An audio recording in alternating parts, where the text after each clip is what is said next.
பார்வதி அம்மாவுக்கு 3 ஆண் பிள்ளைகள். அனைவருக்கும் திருமணமாகி ஒரே வீட்டில் வசதியாக வாழ்ந்து வந்தனர். அவரது கணவர் இறந்து 3 மாதங்கள் ஆகியிருக்கும். அந்த வேதனையில் பார்வதி அம்மாள் எப்பொழுதும் கவலை தேய்ந்த முகத்துடனேயே காணப்பட்டார். 60 வருடங்கள் கணவருடன் குடும்பம் நடத்திவிட்டு திடீரென அவர் இல்லை என்பதை அவரால் ஏற்றுக்கொள்ள முடியவில்லை.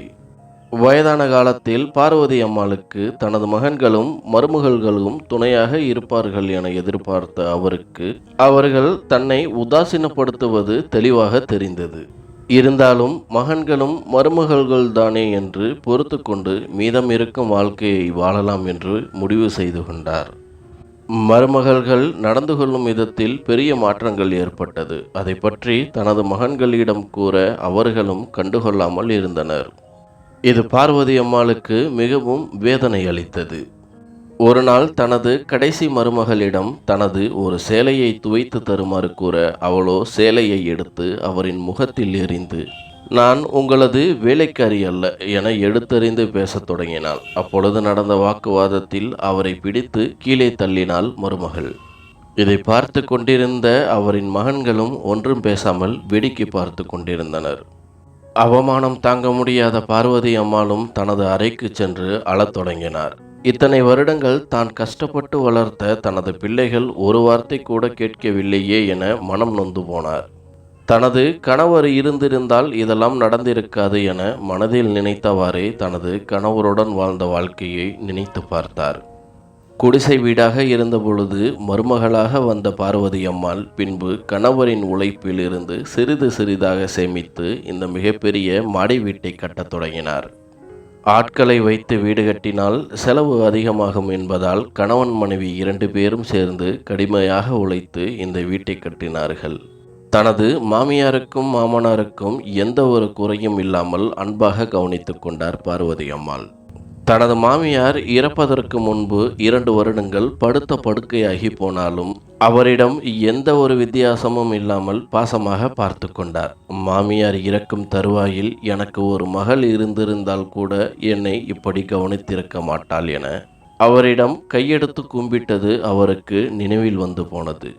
பிள்ளைகளையும் கஷ்டப்பட்டு வளர்த்து அவர்கள் தொழில் தொடங்க தனது கணவரின் சேமிப்பையும் சிறுக சிறுக சேர்த்து வைத்த தங்க நகைகளையும் கொடுத்து உதவி செய்ததும் அந்த பிள்ளைகளே இன்று தனக்கு ஆதரவு தரவில்லையே என மிகவும் நொடிந்து போனார். இரவு முழுவதும் உறங்காமல் அழுது கொண்டிருந்த அவர் விடிந்ததும் ஒரு முடிவு எடுத்தார்.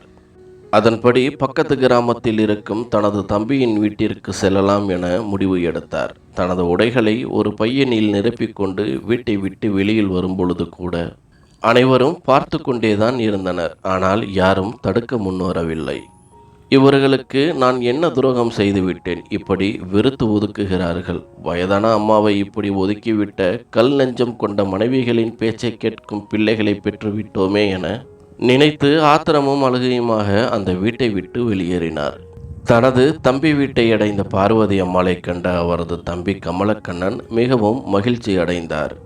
பல வருடங்களுக்கு பிறகு தனது வீட்டிற்கு வந்த அவரை அன்புடன் வரவேற்ற அவர் அவரின் கைகளில் இருந்த துணிப்பையை வாங்கி கொண்டார்.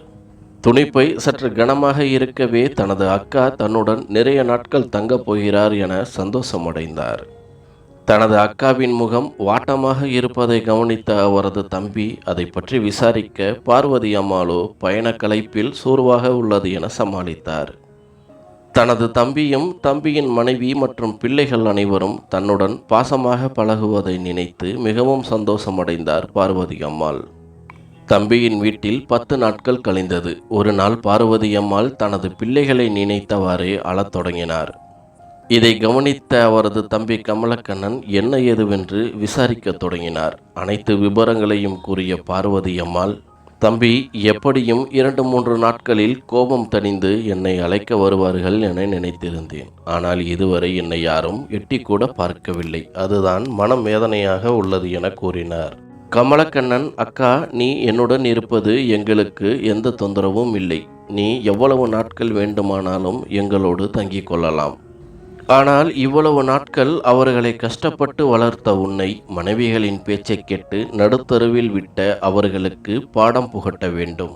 நாளை என்னுடன் வா எனக் கூறி மறுநாள் பார்வதி அம்மாளையும் மற்றும் கிராமத்தில் உள்ள சில பேரையும் அழைத்து கொண்டு அவர்களின் வீட்டிற்கு சென்றார் கமலக்கண்ணன்.